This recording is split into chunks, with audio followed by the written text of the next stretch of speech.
અગત્યના સમાચાર વડોદરાના કરેલીબાગમાં આમ્રપાલી કોમ્પ્લેક્સની પાછળ વિઠ્ઠલ કૃપા સોસાયટીમાં રહેતો ભાવિન જાદવ વિદેશી દારૂનો ધંધો કરતો હોવાની માહિતી પીસીબી પોલીસને મળી હતી, જેથી પીસીબી પોલીસે ઉપરોક્ત સ્થળે રેડ કરતા ઘરમાંથી ભાવિન દિલીપ રાવ જાદવ રહે વિઠ્ઠલ કૃપા સોસાયટી મૂળ રહે નારાયણ કોમ્પ્લેક્સ કરેલીબાગ મળી આવ્યો હતો.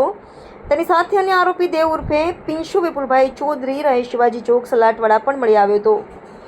મકાનમાંથી પ્લાસ્ટિકની 4 ડોલ અને ડ્રમ મળી આવ્યા હતા, જેમાં વિદેશી દારૂનો જથ્થો. પોલીસે પૂછપરછ કરતા દેવ ઉર્ફે પિંશુએ જણાવ્યું હતું કે કરેલીબાગ આરબીજી કોમ્પ્લેક્સમાં રહેતો પિનેશ રાણા દારૂનો ધંધો ચલાવે છે અને માલની ડિલિવરી આપવા માટે તેણે મને કાર આપી હતી. મને માસિક 15,000 રૂપિયા પગાર આપતો હતો.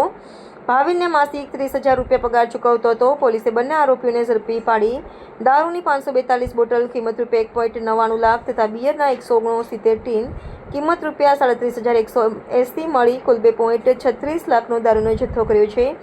જ્યારે દારૂની હેરાફેરીમાં ઉપયોગમાં લેવાતી 2 કાર અને રોકડા મળી કુલ 4.78 લાખનો મુદ્દામાલ કબજે કરવામાં આવ્યો છે.